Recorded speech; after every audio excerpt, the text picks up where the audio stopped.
Semangat pagi Bapak-bapak, Ibu-ibu sekalian, bertemu lagi dengan saya, Dr. Rezaldi. Kali ini kita akan melanjutkan video terbaru dari saya mengenai pengenalan Excel. Video ini sebenarnya diperuntukkan untuk Bapak-bapak dan Ibu-ibu sekalian peserta workshop analisis klaim JKN. Nah, karena kita mau memulai workshop dan acaranya lumayan padat, jadi saya sarankan Bapak Ibu untuk melihat video ini terlebih dahulu sehingga sudah ada gambaran ketika nanti melakukan analisa. Kita mulai untuk pengenalan dan apa-apa saja yang nanti kita lakukan ya Bapak Ibu ya. Jadi saya di sini akan menjelaskan secara garis besar saja dulu untuk menyamakan persepsi terkait spreadsheet. Yang saya gunakan di sini menggunakan Excel tahun 2021 dan saya menyarankan Bapak Ibu untuk menggunakan 2021 atau 2024 atau Excel 365. Bisa juga pakai WPS, bisa pakai LibreOffice atau bisa pakai OnlyOffice. Sebaiknya jangan Excel 2019 karena nanti kita akan menggunakan rumus XLOOKUP yang kebetulan di Excel 2019 itu belum ada. Baik, kita mulai ya. Di Excel ini ada tampilan interface terdiri dari ribbon yang atas nih. Lalu di sini ada name box dan ini ada formula. Di sini ada tab sheet-nya. Kalau keseluruhan semuanya ini namanya adalah spreadsheet ya. Di sini ada kolom dan ini ada row atau baris. Nah, ketika kita klik satu persatu di sini akan menunjukkan name box atau navigation box itu sesuai dengan lokasinya. Kalau ada bentuk kotak seperti ini artinya adalah active cell atau sel yang aktif. Di sini tertulis G2, berarti di sini kita lihat ya G2 gitu. Seterusnya di sini F5, terus di sini C5. Kalau saya ketik di sini pada name box F10, lalu saya enter, tuh dia langsung menuju ke F10. Itu kalau saya ketik di sini H7, saya enter, dia langsung ke H7. Lalu bisa juga kita ngeblok menggunakan titik 2. Titik 2 itu sebagai penanda dari satu sel ke sel berikutnya. Misal, di sini saya tulis C3.2 H12. Kemudian saya enter. Nah, dia akan blok tuh mulai dari C3 sampai H12. Kalau saya blok secara manual, Bapak Ibu lihat ya di sini ya pada navigation box-nya. Tuh dia akan terlihat tuh 8R 4C. Artinya kita sedang blok 8 row dan 4 kolom.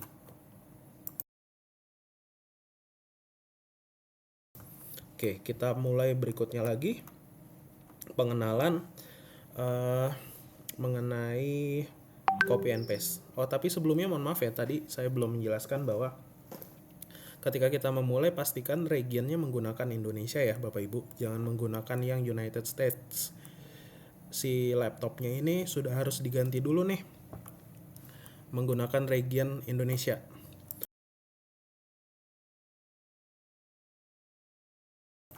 Ya, kalau sudah diganti, kita bisa memulai di sini.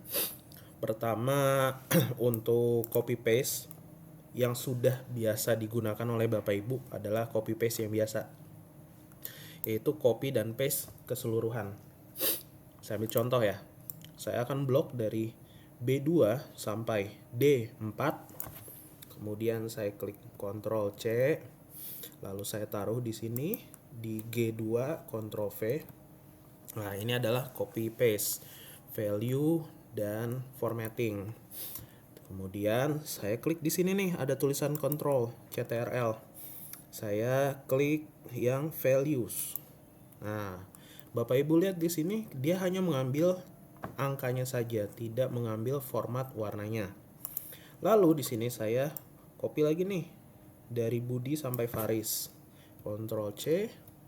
Di sini saya klik Ctrl V. Kemudian saya klik Ctrl dan saya pilih file formatting.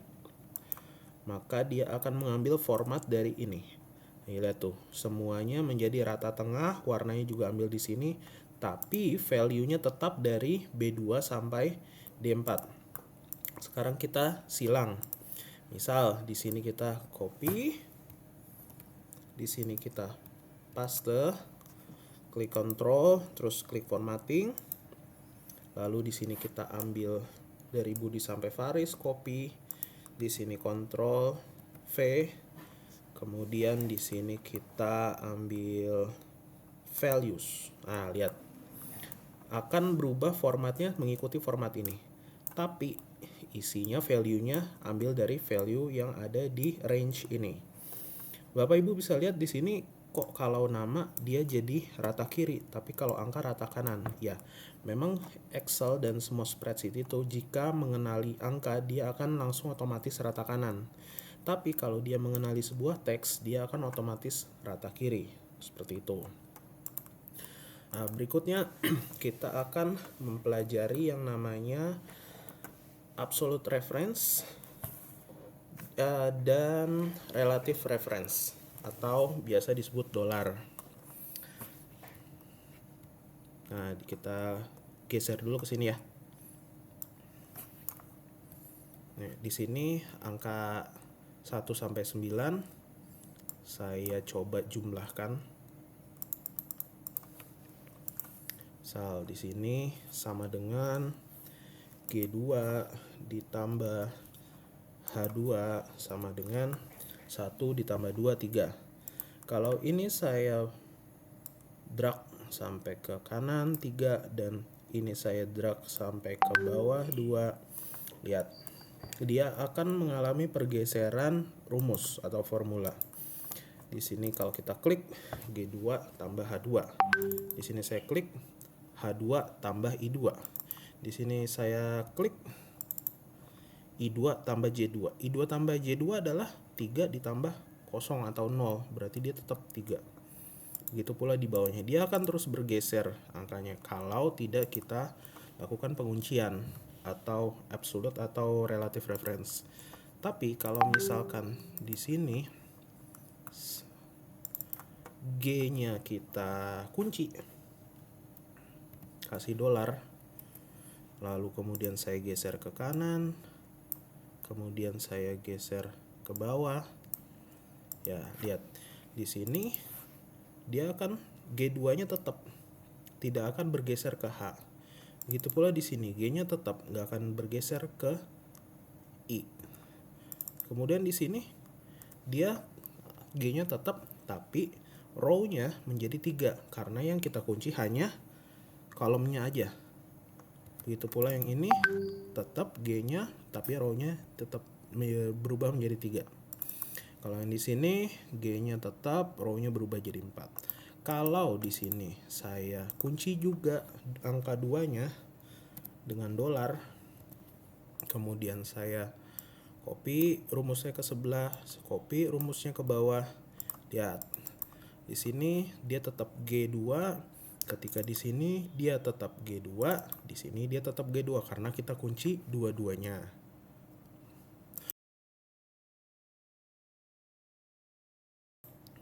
Nah, itu yang disebut dengan absolute reference atau relative reference. Kalau absolute itu dikunci dua-duanya, row dan kolom. Kalau relatif ya kita kunci salah satunya saja. Berikutnya kita sedikit mempelajari mengenai numbering ya. Angka. Angka itu kalau kita menggunakan format Indonesia, maka setiap 3 digit akan dipisah dengan titik. Tapi kalau menggunakan regional Amerika, setiap 3 digit pemisahnya adalah koma, kebalikannya. Jadi di sini kita desimalnya itu pakai koma, kemudian setiap 3 angka itu menggunakan titik. Tuh, kalau saya hapus desimalnya dia tinggal titiknya saja. Itu pastikan dia menggunakan regional Indonesia karena data TXT ini formatnya terutama untuk tanggalnya dia pakai format Indonesia. Berikutnya kita akan coba ambil data yaitu sebuah penanggalan. Contoh 20 Januari tahun 2026. Nah, kalau saya lebarkan tuh, dia akan rata kanan Bapak Ibu. Kenapa bisa rata kanan? Karena Excel membaca penanggalan seperti angka. Dia akan rata kanan. Kalau ini saya ubah dari date, lihat di ribbon date, menjadi number, nah dia akan berubah menjadi 46.042. Kok bisa? Karena di Excel itu tanggal dianggap sebagai angka juga, dan 20 Januari 2026 itu dianggap sebagai hari ke 46.042 semenjak penanggalan pertama di Excel.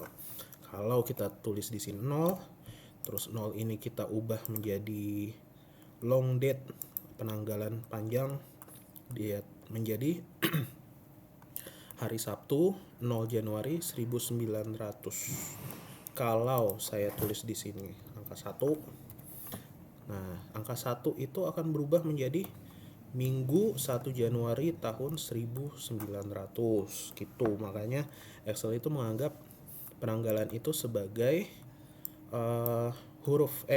sebagai angka. Nah, kalau Bapak Ibu masih menggunakan regen Amerika, misal Amerika itu kan dimulai dengan bulan ya. Bulan berarti 12, kemudian 24, 2025. Nah, dia akan rata kiri karena ini dianggap sebagai teks, bukan sebagai penanggalan. Tapi kalau kita ubah menjadi 24, 12, 2025 atau tanggal, bulan, tahun, kita enter, nah dia akan rata kanan. Begitu. Kemudian nanti kita juga akan mempelajari di spreadsheet mengenai format penanggalan ya. Bisa juga jam, tapi sepertinya di Excel tuh untuk TXT tidak begitu diperuntukkan, jadi lebih ke tanggal saja. Format teksnya itu kalau dia date atau tanggal menggunakan satu huruf D, itu membacanya 1. Tapi kalau DD jadinya 01. Misal tanggal 1 sampai dengan tanggal 9, kalau format teksnya D, maka dia 1, 2, 3 sampai 9. Tapi kalau formatnya DD, maka dibacanya menjadi 01, 02, 03 sampai 09. Nanti kalau sudah di angka 10, 11 itu ya udah sama. Sedangkan kalau DDD, dia akan menjadi sebuah hari.